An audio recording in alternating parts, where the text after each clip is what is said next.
Hello दोस्तों, कैसे हो आप सब लोग। आज इस वीडियो में हम लोग इस चैप्टर का सबसे इम्पोर्टेंट पॉइंट डिस्कस करने वाले हैं, जो कि है वाहित मल उपचार में सूक्ष्म जीव। बहुत ज़्यादा इम्पोर्टेंट है क्योंकि नीट एग्जाम में यहाँ से हर साल एक क्वेश्चन पूछा जाता है। तो देखो, शुरू करते हैं अब हम लोग वाहित मल उपचार में सूक्ष्म जीवों का उपयोग। और इसमें कुछ पॉइंट बना रखे हैं मैंने, और ध्यान रखना कि हर पॉइंट एक क्वेश्चन बन सकता है। पहला पॉइंट है अपना, वाहित मल का मुख्य संघटक अवयव क्या होता है, तो वो होता है मानव मलमूत्र। वाहित मल का मुख्य संघटक अवयव मानव मलमूत्र। दूसरा है वाहित मल का उपचार किया जाता है। तो वाहित मल का उपचार के लिए हम लोग वाहित मल में उपस्थित जो विषमपोषी बैक्टीरिया है उनके द्वारा करते हैं। अगला पॉइंट देखो, वर्तमान समय में वाहित मल की मात्रा प्रतिदिन बढ़ने का कारण क्या है, तो इसके दो मुख्य कारण है, जिसमें पहला है बढ़ती हुई जनसंख्या और दूसरा है शहरीकरण। तो बढ़ती हुई जनसंख्या और शहरीकरण वाहित मल की मात्रा बढ़ने का कारण है। अगला पॉइंट देखो, वाहित मल में की अशुद्धियां, कि वाहित मल में कौन कौन सी अशुद्धियां पाई जाती है, तो इसमें बड़ी बड़ी तैरती हुई अशुद्धियां पाई जाती है। इसके अलावा छोटी अशुद्धियां, छोटी अघुलनशील अशुद्धियां पाई जाती है, घुलनशील अशुद्धियां पाई जाती है, बैक्टीरिया या जीवाणु अशुद्धि के रूप में पाए जाते हैं, और अन्य अशुद्धियां पाई जाती है। ये जो बड़ी बड़ी तैरती हुई अशुद्धियां है और छोटी अघुलनशील अशुद्धियां है, इनको हम लोग प्राथमिक उपचार या भौतिक उपचार द्वारा अलग करेंगे, और बाकी की जो बची हुई है उन्हें हम लोग द्वितीयक उपचार या जिसे हम लोग जैविक उपचार के नाम से भी जानते हैं, उसके द्वारा इनका उपचार हम लोग करेंगे।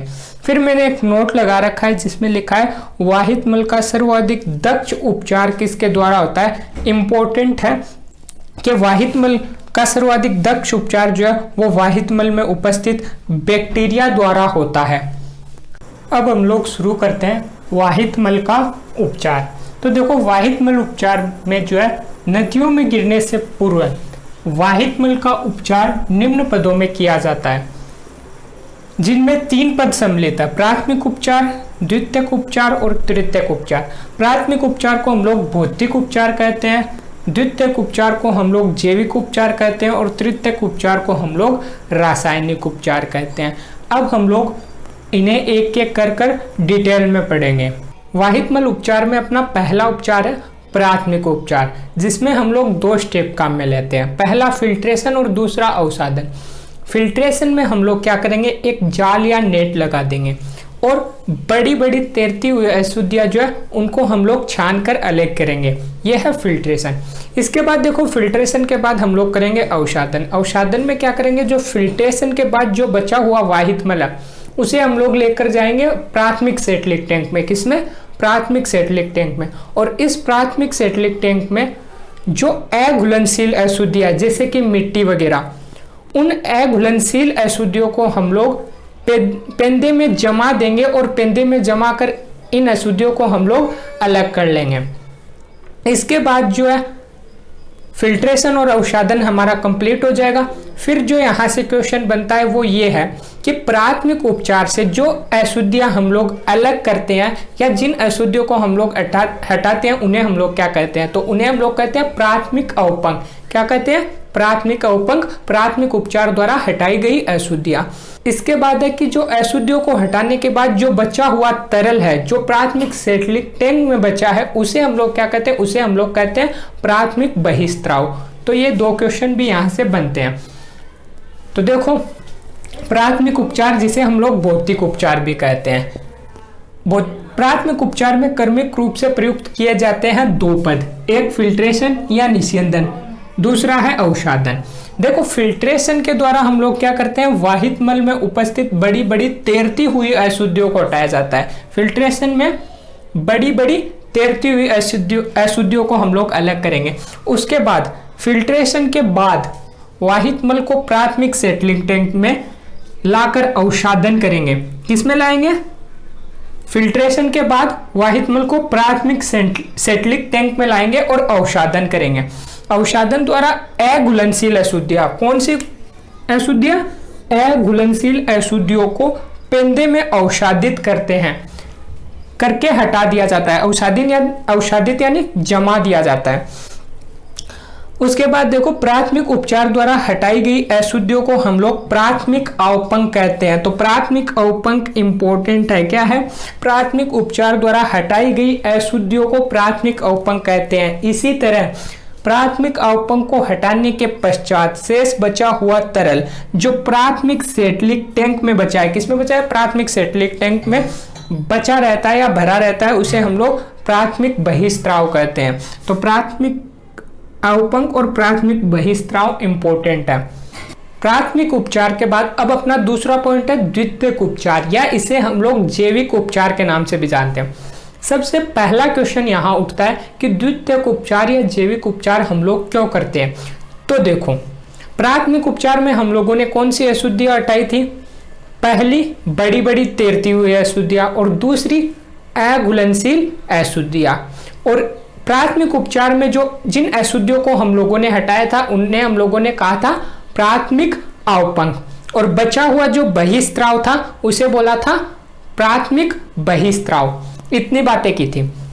अब देखो जो बड़ी बड़ी तैरती हुई अशुद्धियां और अघुलनशील अशुद्धियों को हटाने के बाद बची क्या? घुलनशील अशुद्धियां और बैक्टीरिया जीवाणु जैसी अशुद्धियां बच गई। इन घुलनशील अशुद्धियां और बैक्टीरिया जीवाणुओं को हटाने के लिए हम लोग करते हैं द्वितीयक उपचार। तो शुरू करते हैं द्वितीयक उपचार या जैविक उपचार। क्यों करते हैं? प्राथमिक बहिस्त्राव में उपस्थित घुलनशील अशुद्धियों और बैक्टीरिया को हटाने के लिए द्वितीयक उपचार किया जाता है। क्लियर है? उसके बाद दूसरा पॉइंट देखो, इसमें निम्न प्रकार है। इसे हम लोग कुछ इस प्रकार से करते हैं। देखो सबसे पहले क्या करते हैं हम लोग? सबसे पहले जो प्राथमिक बहिस्त्राव है उसे प्राथमिक सेटलिक टैंक से हम लोग लाएंगे वायवीय टैंक में। किसमें? वायवीय टैंक में। वायवीय टैंक में लाकर हम लोग विलोडन द्वारा इनमें प्रबल वायु के झोंके देंगे। प्रबल वायु के झोंके देने से इनमें जो वायवीय बैक्टीरिया है, वायवीय जीवाणु, उनकी बढ़ोतरी होगी। और ये जो वायवीय बैक्टीरिया ये क्या करते हैं? फंगस के साथ जो है एक जाल का निर्माण करते हैं जिसे हम लोग उर्णक कहते हैं। ठीक है, तो ये यहाँ पर उर्णक का निर्माण करते हैं जो कि इस वाहित मल की बीओडी को घटाएगा। और बीओडी क्या होती है? बीओडी होती है बायोकेमिकल ऑक्सीजन डिमांड, यानी किसी भी जल की बीओडी जितनी अधिक होती है वो जल उतना ही प्रदूषित होता है। तो उर्णक के द्वारा यहाँ पर बीओडी को कम किया जाएगा, और जब बीओडी पर्याप्त मात्रा में कम हो जाएगी तो इस बहिस्त्राव को हम लोग फिर द्वितीयक सेटलिक टैंक में भेजेंगे। कहाँ से? वायवीय टैंकों से द्वितीयक सेटलिक टैंक में। तो अब जो ये बहिस्त्राव है, प्राथमिक बहिस्त्राव, इन्हें हम लोग प्राथमिक सेटलिक टैंक से लेकर आएंगे वायवीय टैंक में। कहां पर? वायवीय टैंक में। तो सर्वप्रथम बहिस्त्राव को वायवीय टैंक में भरा जाता है और इस वायवीय टैंक में विलोडक द्वारा प्रबल वायु के झोंके भेजे जाते हैं। वायु के झोंके से क्या होगा? इस कारण इस प्राथमिक बहिस्त्राव में उपस्थित जो वायवीय बैक्टीरिया उनकी तेजी से वृद्धि होती है। मान लो अगर कई बार क्या होता है कि जो प्राथमिक बहिस्त्राव है उनमें वायवीय बैक्टीरिया की वृद्धि नहीं होती है, तो उस केस में क्या करते हैं? जो द्वितीयक सेटलिंग टैंक में हमने जो वाहितमल भेजा है उससे हम लोग निवेश द्रव्य इनोकुलम के रूप में वायवीय टैंक में भेजते हैं। जैसे दूध को दही बनाने के लिए हम लोग उसमें निवेश द्रव्य के रूप में जावन मिलाते हैं इनोकुलम के रूप में, उसी तरीके से द्वितीयक सेटलिक टैंक से, किससे? द्वितीयक सेटलिक टैंक से हम लोग निवेश द्रव्य के रूप में जो है वायवीय टैंक में भेजते हैं। किनको? वायवीय बैक्टीरियाओं को। तो कभी कभी इनकी वृद्धि उद्दीपित न होने पर इन वायवीय जीवाणुओं को द्वितीयक सेटलिक टैंक से निवेश द्रव्य के रूप में वायवीय टैंक में भेज दिया जाता है। इतनी बातें क्लियर है? एक बार फिर से रिपीट कर देता हूं, इसे कोई भी डाउट नहीं रहना चाहिए। प्राथमिक उपचार के बाद द्वितीयक उपचार या जैविक उपचार क्यों किया जाता है? जो प्राथमिक बहिस्त्राव है उसमें उपस्थित घुलनशील अशुद्धि और बैक्टीरिया को हटाने के लिए द्वितीयक उपचार किया जाता है। इसमें क्या किया जाता है? सबसे पहले जो प्राथमिक बहिस्त्राव है उसको वायवीय टैंक में भरा जाएगा। किससे? प्राथमिक सेटलिक टैंक से हम लोग इसे वायवीय टैंक में भरेंगे और इस वायवीय टैंक में विलोडक द्वारा प्रबल वायु के झोंके भेजे जाते हैं। अब वायु के झोंके से क्या होगा, ऑक्सीजन बढ़ेगी। ऑक्सीजन बढ़ने के कारण क्या होगा, ऑक्सीजन बढ़ने के कारण इन प्राथमिक बहिस्त्राव में उपस्थित जो वायवीय बैक्टीरिया है उनकी तेजी से वृद्धि होती है। और कभी कभी वायवीय बैक्टीरिया की वृद्धि ना होने पर क्या होता है कि हम लोग इस वायवीय जीवाणुओं को द्वितीयक सेटलिक टैंक से निवेश द्रव्य के रूप में वायवीय टैंक में डालते हैं। क्लियर है। अभी हम लोगों ने द्वितीयक उपचार में क्या देखा कि प्राथमिक सेटलिक टैंक से प्राथमिक बहिस्त्राव को वायवीय टैंक में लाया जाता है, वहां पर विलोडन द्वारा प्रबल वायु के झोंके दिए जाते हैं जिससे कि वायवीय बैक्टीरिया की वृद्धि होती है। अब उसके आगे देखो, वायवीय टैंक में वायवीय जीवाणुओं का कवक तंतुओं के चारों ओर जो है एक जाल बन जाता है, एक झुंड बन जाता है जिसे हम लोग उर्णक कहते हैं। उर्णक जो है वो इंपॉर्टेंट है। एग्जाम में एक बार उर्णक पर क्वेश्चन पूछा भी गया है कि उर्णक क्या है। वायवीय टैंक में वायवीय जीवाणुओं का कवक तंतुओं के चारों ओर एक झुंड बन जाता है, एक जाल बन जाता है जिसे हम लोग उर्णक कहते हैं। अब इस उर्णक का काम क्या है, तो वो देखो, ये उर्णक इस वाहितमल में उपस्थित घुलनशील कार्बनिक पदार्थों को उपभोगित करने लगते हैं, यानी कि नष्ट करने लगते हैं, उनका भक्षण करने लगते हैं। और घुलनशील कार्बनिक पदार्थ कम होंगे, इसका मतलब उस जल की बीओडी कम होने लगेगी। बीओडी मतलब बायोकेमिकल ऑक्सीजन डिमांड। ये क्या होती है, किसी जल के अंदर घुलनशील कार्बनिक पदार्थ जितने अधिक होते हैं बीओडी उतनी ही अधिक होती है, और बीओडी जितनी अधिक होती है इसका मतलब जो है जल उतना ही अधिक प्रदूषित है। तो उर्णक का काम क्या है, उर्णक का काम है कि वाहितमल में उपस्थित घुलनशील कार्बनिक पदार्थों को उपभोगित करने लगते हैं जिससे कि इस वाहितमल की बीओडी में कमी आती है। और जब इसकी बीओडी पर्याप्त रूप से घट जाती है तो इस बहिस्त्राव को द्वितीयक सेटलिक टैंक में ले जाया जाएगा। फिर द्वितीयक सेटलिक टैंक में वाहितमल में उपस्थित बैक्टीरियाओं को हटाने हेतु लाया जाता है। द्वितीयक सेटलिक टैंक में हम लोग इसे क्यों लेके आए, वाहितमल में उपस्थित बैक्टीरियाओं को हटाने के लिए। देखो, जो अघुलनशील अशुद्धि थी उसे हम लोग प्राथमिक उपचार में अलग किया, फिर घुलनशील जो कार्बनिक पदार्थ या घुलनशील अशुद्धि थी उसे हम लोग द्वितीयक उपचार में वायवीय टैंक में इनका उपचार किया। फिर बचे बैक्टीरिया का उपचार हम लोग कहाँ करेंगे, द्वितीयक सेटलिक टैंक में। द्वितीयक सेटलिक टैंक में वाहितमल में उपस्थित बैक्टीरियाओं को हटाने हेतु लाते हैं। वास्तव में द्वितीयक सेटलिक टैंक में मुख्य रूप से वायवीय बैक्टीरिया अवसादित होकर पृथक कर दिए जाते हैं और शेष बचे द्वितीयक बहिस्त्राव को अब हम लोग जो है नदियों में प्रवाहित कर देंगे। तो ये है द्वितीयक उपचार। अब देखो, यहाँ पर एक नोट डाला है जिसपे लिखा है सक्रिय अपंक क्या है। तो जो द्वितीयक सेटलिक टैंक से प्राप्त जो अशुद्धि या अपंक है उसे हम लोग सक्रिय अपंक कहते हैं। देखो, प्राथमिक अपंक क्या था, प्राथमिक सेटलिक टैंक में उपस्थित जो अशुद्धियां थी या प्राथमिक सेटलिक टैंक में जो वाहितमल में से जो अशुद्धियां हटाई गई थी उन्हें हम लोग प्राथमिक अपंक कह रहे थे, और बचे हुए बहिस्त्राव को हम लोग प्राथमिक बहिस्त्राव कह रहे थे। इसी तरह से द्वितीयक सेटलिक टैंक में उपस्थित जो बहिस्त्राव है उसे हम लोग द्वितीयक बहिस्त्राव कहते हैं, और इसमें से जो द्वितीयक सेटलिक टैंक में जो हटाई गई अशुद्धियां है उन्हें हम लोग सक्रिय अपंक कहते हैं। द्वितीयक अपंक मत बोल देना, इन्हें हम लोग सक्रिय अपंक कहते हैं। ठीक है।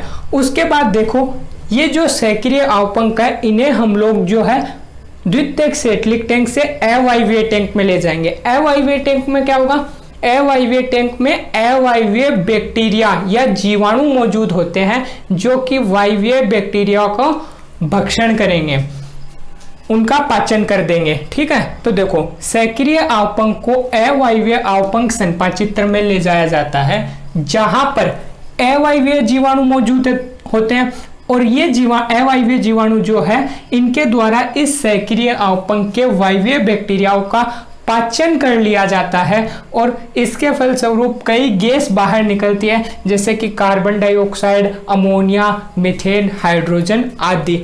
और आप लोगों को पता है कि इन गैसों का मिश्रण जो है वो बायोगैस कहलाती है, गोबर गैस इसे हम लोग कहते हैं, और इसका जो है ईंधन के रूप में उपयोग कर लिया जाता है।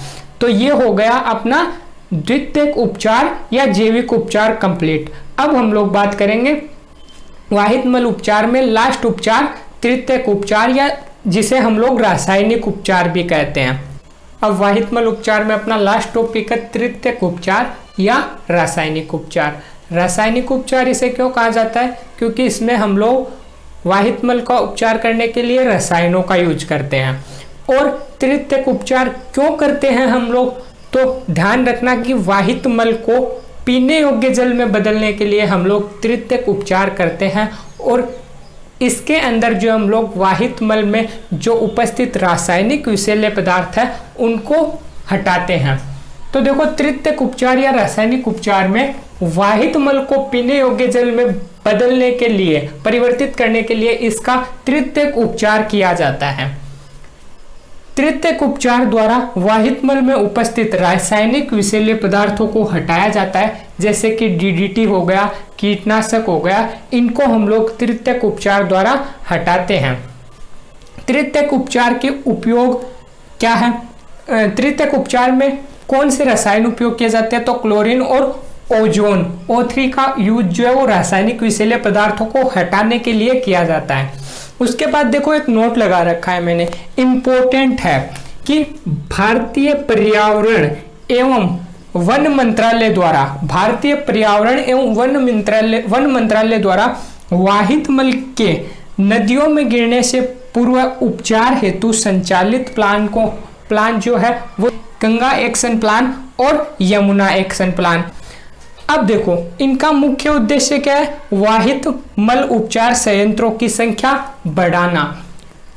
फिर गंगा एक्शन प्लान में सम्मिलित शहर कौन कौन से हैं? तो कोलकाता और कानपुर। गंगा एक्शन प्लान में सम्मिलित शहर कोलकाता और कानपुर। अब अपना इस वीडियो का लास्ट टॉपिक है वाहित मल उपचार संयंत्र STP, और इसके थ्रू अब तक हम लोगों ने जितना पढ़ा है उस पूरे को हम लोग रिवाइज भी करेंगे।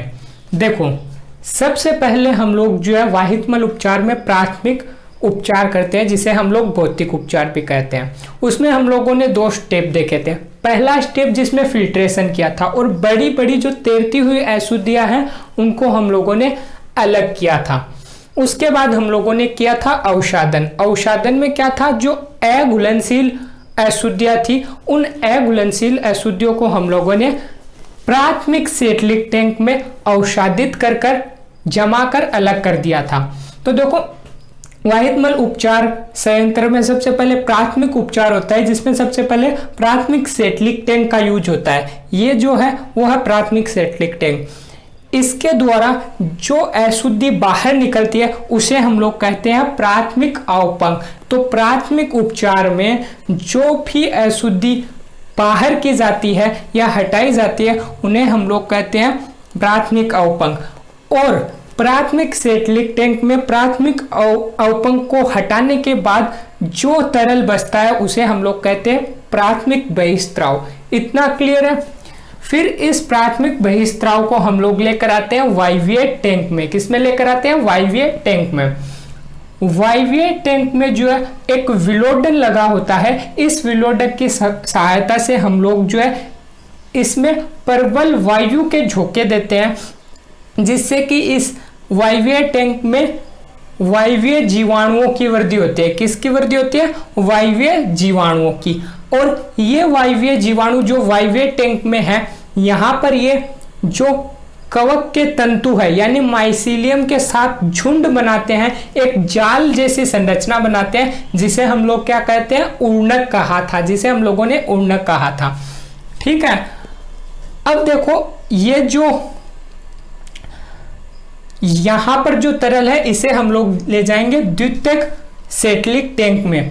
वायवीय टैंक से इस तरल को हम लोग, इस बहिस्त्राव को हम लोग कहां ले जाएंगे? द्वितीयक सेटलिक टैंक में। द्वितीयक सेटलिक टैंक में जो भी अशुद्धि हम लोग हटाएंगे उसे हम लोग कहेंगे सक्रिय अवपंक।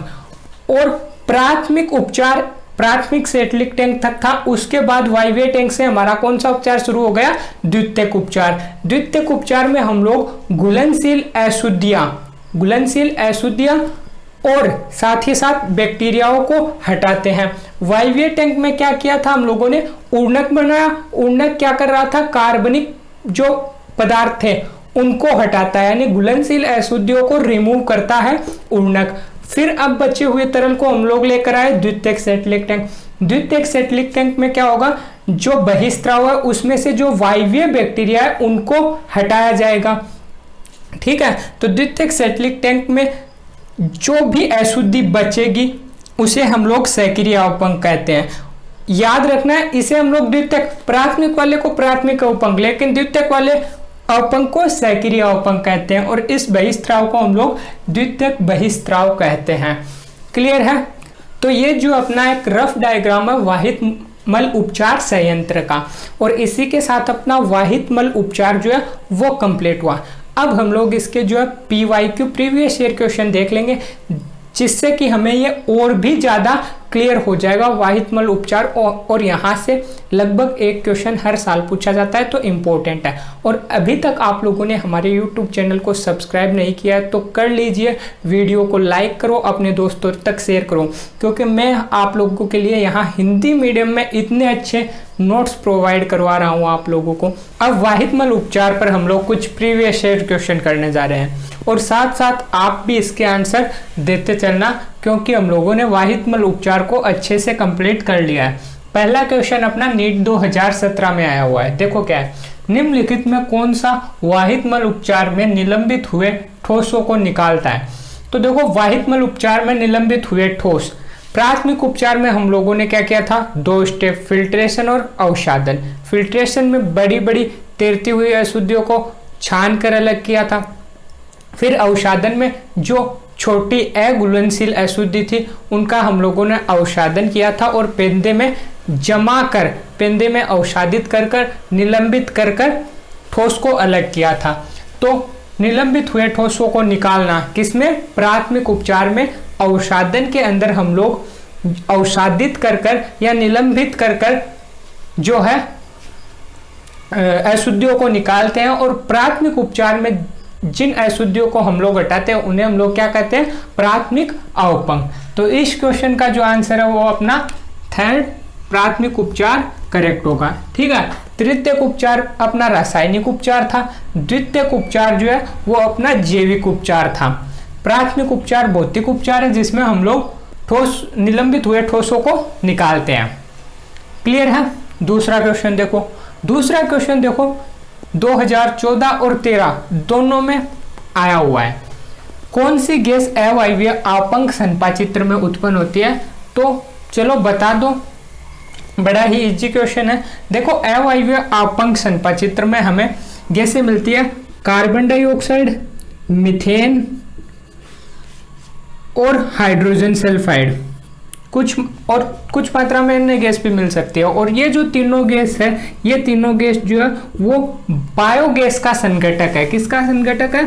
बायोगैस या गोबर गैस का संघटक है। और ये हमें अवायवीय अवपंक संपाचित्र में मिलती है, निकलती है। तो कौन सा ऑप्शन हो जाएगा अपना? पहला मीथेन और कार्बन डाइऑक्साइड केवल नहीं, दूसरा मीथेन है, H2S हाइड्रोजन सल्फाइड है, और कार्बन डाइऑक्साइड है। तो दूसरा अपना करेक्ट होगा। क्लियर है? नेक्स्ट क्वेश्चन है अब अपना क्वेश्चन नंबर 3। देखो, बड़े शहरों में घरेलू मलजल, पहला है घरेलू मलजल में BOD उच्च होती है। बिल्कुल सही बात है, क्योंकि इसमें वायवीय और अवायवीय दोनों प्रकार के जीवाणु रहते हैं। तो ये सही नहीं है, ये दोनों रहते हैं, इस कारण थोड़ी न रहती है। तो पहला अपना गलत है। दूसरा देखो, घरेलू मलजल का मलजल उपचार संयंत्रों STPs में द्वितीयक उपचार में पहले तो वायवीय बैक्टीरिया द्वारा बिल्कुल, तथा उसके बाद अवायवीय बैक्टीरिया द्वारा प्रकरण कराया जाता है। तो दूसरा जो है वो बिल्कुल सही है। कैसे? देखो, जब हम लोगों ने वाहित मल उपचार किया, प्राथमिक उपचार या भौतिक उपचार, कंप्लीट होने के बाद जो प्राथमिक बहिस्त्राव था उसे द्वितीयक उपचार में लेकर गए। द्वितीयक उपचार में सबसे पहले प्राथमिक बहिस्त्राव को प्राथमिक सेटलिक टैंक से हम लोग लेकर गए वायवीय टैंक में। वायवीय टैंक में क्या किया, विलोडन द्वारा प्रबल वायु के झोंके दिए जिससे कि वायवीय बैक्टीरिया की ग्रोथ हुई। पहले ये वायवीय बैक्टीरिया जो है वो कार्बनिक पदार्थों का भक्षण किया और बीओडी को कम किया। फिर इस बहिस्त्राव को हम लोग द्वितीयक सेटलिक टैंक में लेकर गए, जहां पर इसके उपचार के बाद हम लोग इसे अवायवीय संपाचित्र में लेकर गए और वहां पर अवायवीय बैक्टीरिया की ग्रोथ हुई जिन्होंने वायवीय बैक्टीरिया का भक्षण किया। ठीक है, तो यही थी पहले वायवीय बैक्टीरिया और बाद में अवायवीय बैक्टीरिया। तो बी ऑप्शन जो है वो अपना बिल्कुल करेक्ट है। क्लियर है। सी और डी भी देख लो। एसटीपी में उपचारित करने पर वास्तव में Y1 चरण की आवश्यकता नहीं होती, बिल्कुल गलत है। डी देख लो, निलंबित ठोस एवं घुले लवणों की बहुत अधिक मात्रा होती है, तो ये भी नहीं है। बी अपना करेक्ट है। क्लियर है। नेक्स्ट क्वेश्चन देखो, क्वेश्चन नंबर 4 और 5 दोनों 2011 में आए हुए हैं। क्वेश्चन नंबर 4 देखो, द्वितीयक सीवेज उपचार मुख्यतः क्या है। तो देखो, प्राथमिक उपचार भौतिक, द्वितीयक जैविक और तृतीयक जो है वो रासायनिक। तो द्वितीयक वाहित मल उपचार या सीवेज ट्रीटमेंट क्या है, जैविक प्रक्रिया है, तो डी अपना करेक्ट होगा। क्लियर है। क्वेश्चन नंबर 5 देख लो, सीवेज पर अवायवीय बैक्टीरिया की क्रिया द्वारा मुख्यतः क्या बनता है। तो देखो, वाहित मल उपचार में जब हम लोग अवायवीय बैक्टीरिया की बात करते हैं तो वहां पर मीथेन, कार्बन डाइऑक्साइड और H2S हाइड्रोजन सल्फाइड बनती है। लेकिन अवायवीय बैक्टीरिया जो वो मुख्यतः जो है वो मीथेन बनाते हैं, CH4, और मीथेन को हम लोग मार्स गैस के नाम से भी जानते हैं। तो इसमें भी अपना कौन सा होगा, मार्स गैस, डी अपना करेक्ट होगा। तो इसी के साथ अपना आज का ये वीडियो भी कंप्लीट हुआ। इससे आप लोगों को ये आइडिया लग गया होगा कि यहाँ से किस तरह के क्वेश्चन आते हैं सीवेज ट्रीटमेंट से। और ये वीडियो देखने के बाद आप लोग बड़े ही आसानी से क्वेश्चन कर सकते हो। तो अगर आप लोगों को ये वीडियो हमारा पसंद आया तो इसे लाइक करें, अपने दोस्तों तक शेयर करें और हमारे YouTube चैनल को सब्सक्राइब करें।